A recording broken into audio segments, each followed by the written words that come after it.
Hello there, here is a overview of the Treefolk Envoy, a fan faction for the Root board game.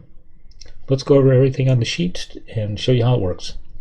Here during Birdsong we flip seeds, so seeds are going to be on the map, and when they're flipped they go to their seedling side, which has a little tree on it. And then you can take a set of these off and you can put a warrior on the map to replace this set. It could be either in a clearing or a forest area. So that's the reason you want to flip things. You can craft using seedlings filled, so you'd have to have all these flipped to the seedling side like that to craft at a level 1 in either suit, mouse, fox, or rabbit.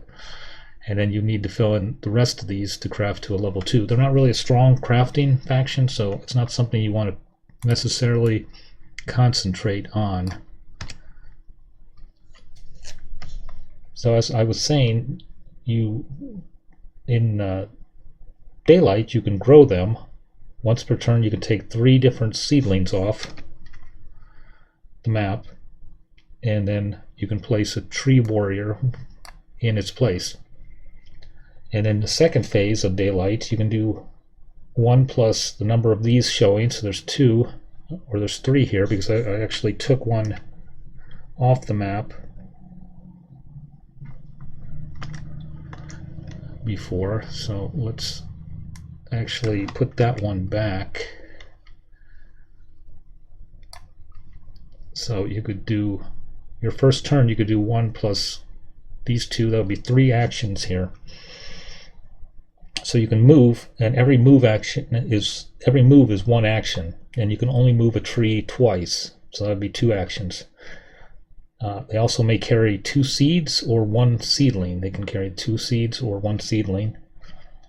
The second action they could do is overgrown. 2 trees have to be in a clearing with a building, and then they can cover it with if they use a matching card. So when you put one of these on, you get a victory point, and if somebody takes one off, you get another victory point. So that's what this means here. These would go on the map like on a sawmill there, and that would prevent that building's action, so that person could no longer use that sawmill to make wood. Or if it was a recruiting, they couldn't recruit, and if it was one of these, they couldn't craft. So it would prevent the building from doing its action. But you need 2 trees in that clearing. Capture now is roll for battle. Difference is the number of captured. So let's say we have a guy there, and you roll the dice and it's 1, 2, so I would capture 1, and you can only capture as many that are in there anyway. So if I had so I can only capture 1 no matter what it was. Trying to get, if it was a 3-1 or a 3-0, I could only still capture just 2. This I could capture 2 because I had 2 warriors there. So if I did capture 2, I could move them over into the captured area there.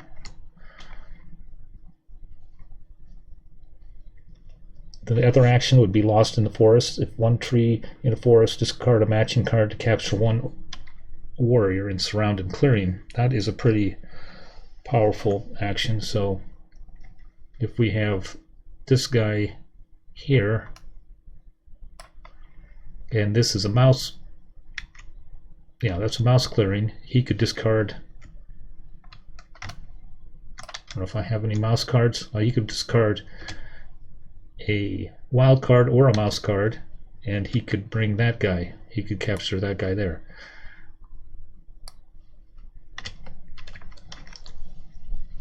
And secure the forest is remove 1 independent token in a clearing And once again, you have to discard a matching card. So if this guy was over here and this guy was not there, you could discard a rabbit card or a wild card, and you could remove that token and get 1 point for it, just like any other faction.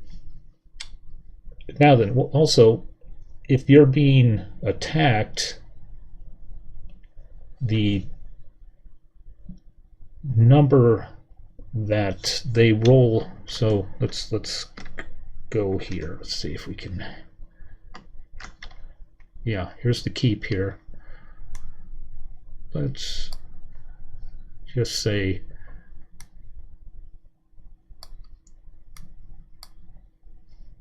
well, let's say you have 2 there, okay? And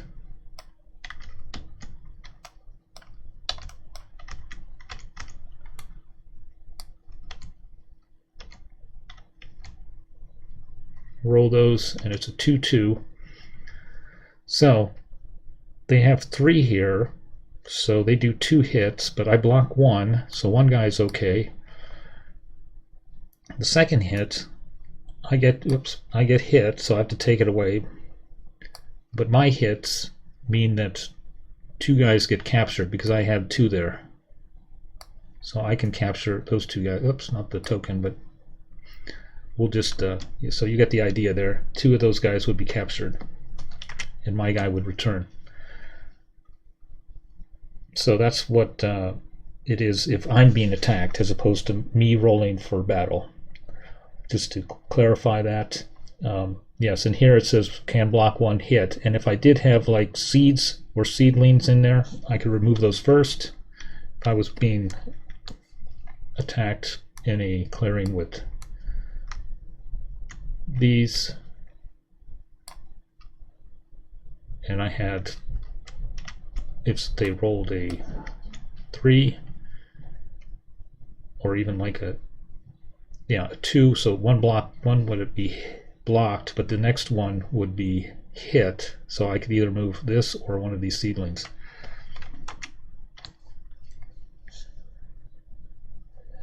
So, and this is pretty straightforward. On most root factions, you remove the seeds here, and then you replace these.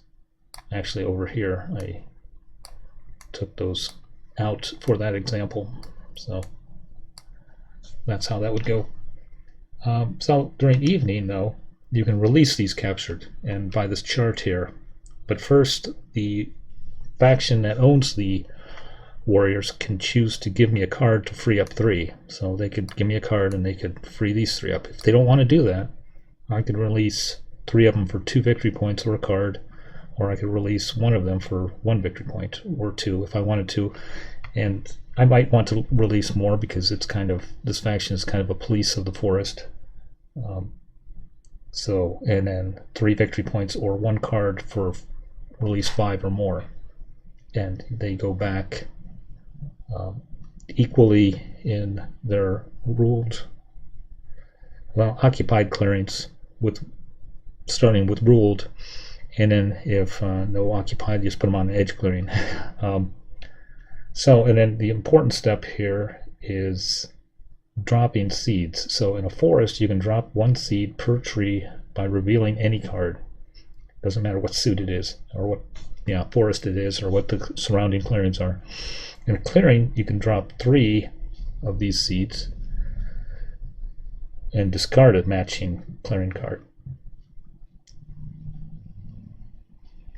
So, and then at the end of your turn, you draw 1 card plus 1 showing. So at the beginning, you could draw 2 more cards. And that's basically how it works. Now, a number of things that I had thought of changing was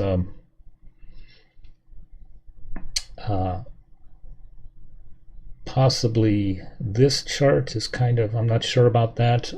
Flipping maybe like this, do 1 plus the number. But I think as it is, it's a slow start, but they do gain a lot of power. You don't want to lose your warriors, so you got to play kind of conservative and keep them in forests and keep them protected with these seeds.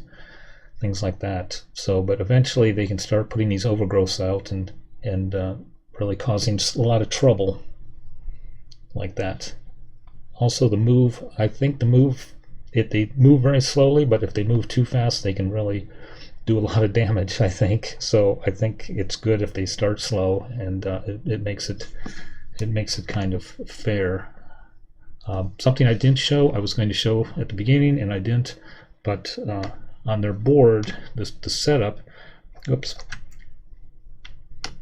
setup, you fill the tracks and you put 3 warriors in non-adjacent forests. So depending on the map, that can be a little tricky. We're missing it. There he is. So if you put one there, you can't put one here or here, so you can put one over here, and then this one could go here or here. So on this map, if you put one here, you can't put one here, here, here, or here. So you really can't put one here because there's not 2 non-adjacent forests anywhere else on the map. If you put one here, then you could put one up here, or this is also acceptable here, something like that. This. So there's a few different types of orientations, but it is kind of limited, and depends on where other people are and what clearings you have cards for. Like if you had Fox, you could go here and you could like capture a warrior if he was there with a matching card. So, oh no, you couldn't put one there actually with that guy up there. You could put it like that, yeah. So that is pretty much it, I think, about how you play. They get a lot of points here, they get some points here, they get points here, and of course they can take off tokens, but that's not depending on who they're up against. And crafting, it can be very limited. Now, as you see, there's only 4 guys here, so they can only bring on 4 guys until they lose somebody else, so they'd have to lose 3 guys to fill up the next 3 columns. So you're gonna, if you have 4 of them on and then you lose 2, and then you can put 2 more, you can build up 2 more, and then you have to lose another one, and then you put another one on, because there's not enough. There's when you start, as you see, there's already 3 on the map. So you're going to have to lose 3 at some point to fill this up all together. And like I said, this is 19 points. If you fill that full, that's going to be the majority of your victory points. So I hope that helps. Thanks for watching.